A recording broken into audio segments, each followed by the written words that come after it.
I recently took a college biology course where I studied the intelligent design movement as an alternative theory to that of evolution. I came to the conclusion in the study that since creationism cannot be taught in public schools, intelligent design should be taught as an alternative theory to evolution. In this brief presentation, I intend to validate this statement by first showing you that teaching evolution is detrimental to the belief in God.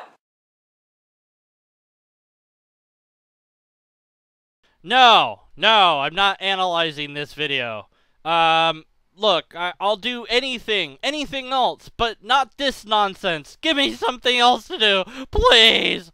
It's The Converted Man versus William Lane Craig. Oh, I guess I kind of walked into that one. Here I go. Bad objection number 5. If the universe began to exist, then it must have come from nothing. That is quite plausible, since there are no constraints on nothing. And so nothing can do anything, including producing the universe. This objector seems to be hopelessly confused about the use of the word nothing. When it is rightly said that nothing preceded the universe, one doesn't mean that something preceded it and that was nothing. We mean that it was not preceded by anything. Rather than explain this convoluted word salad and potential equivocation, Craig spends the minutes that he could have spent explaining this telling jokes about using the word nothing in weird ways. I'm going to skip past all that nonsense. The objector, in thinking that nothing produced the universe, seems to be guilty of exactly the same sort of mistake. Nothingness has no properties, no powers. It isn't even anything. And therefore it is wholly misconceived to say that it produced the universe. Craig's statement here is nothing more than a case of special knowledge claim. I said in my last video we do not have an example of nothing. Craig seems to have some sort of special knowledge about what nothing is. We right now have a particular definition of this particular word, a definition that we humans have created. Right now, our definition has the properties of nothing being X, Y, and Z. But it might turn out in reality that the properties of nothing are A, B, and C. We simply don't know. We've defined what this word means to us, but reality might be completely different than our definition. The objection to objection 5 should be, we don't know this. We don't know that the universe came from nothing. We don't know that it's plausible because we don't know if there are or are not constraints on nothing. We don't know if nothing can do anything, or if nothing can do nothing at all. I don't know.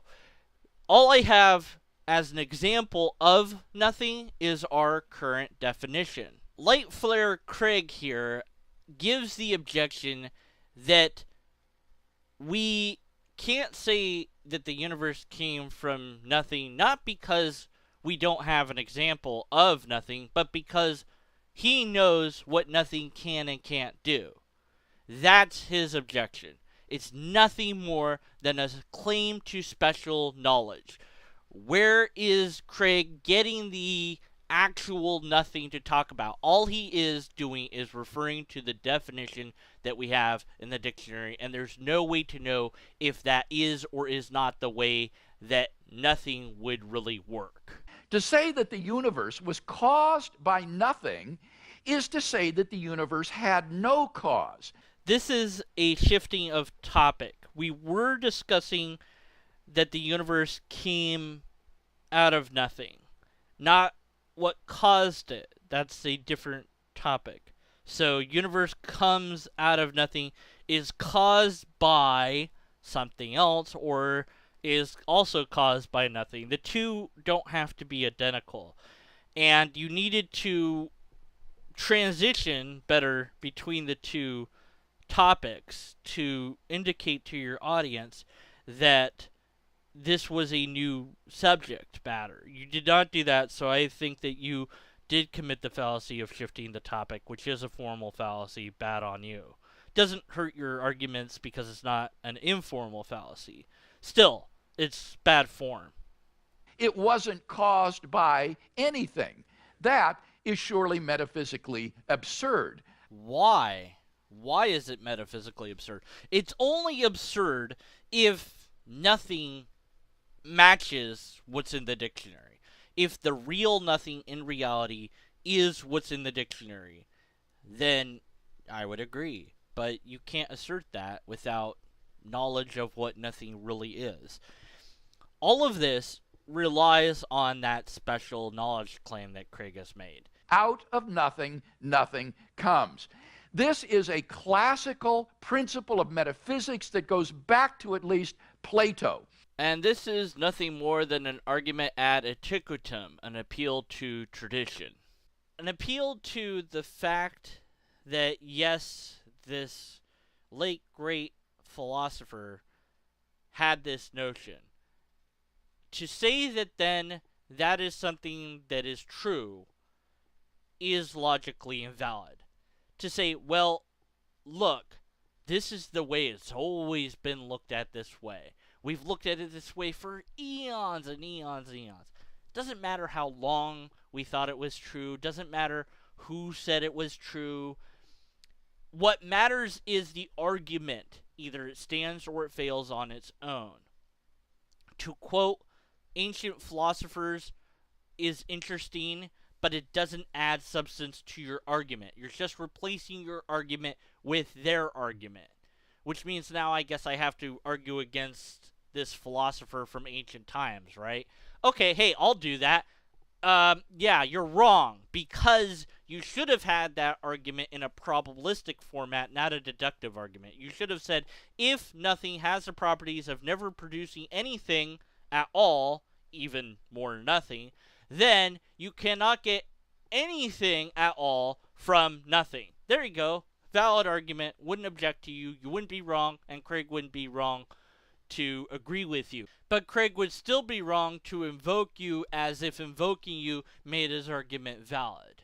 In his classic dialogue, Timaeus, Plato wrote the following: we must, in my opinion, begin by distinguishing between that which always is and never becomes, from that which is always becoming and never is. Everything that becomes or changes must do so only on cause, for nothing can come to be without cause. As for the world, call it that or cosmos or any other name acceptable to it. We must ask about it. The question was bound to ask to begin with about anything, whether it has always existed and had no beginning, or whether it has come into existence and started from some beginning. The answer is that it has come into being, and what comes into being or changes must do so, we said, owing to some cause. Blah, blah, blah, blah, blah.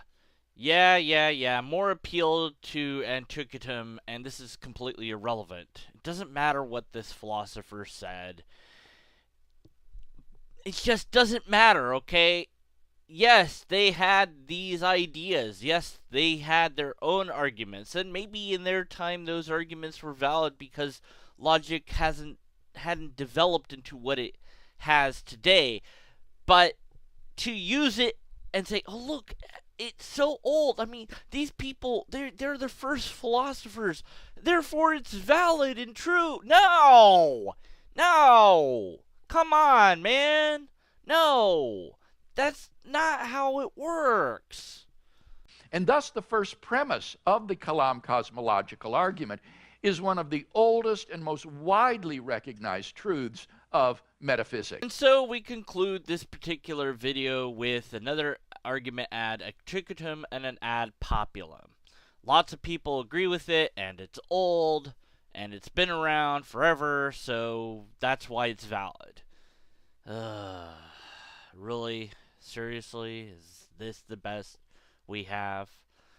I guess so, at least here. So, we have a logically invalid argumentation. The weird thing is, we should object to this particular objection, but we should object to it not for the reasons that WLC suggests.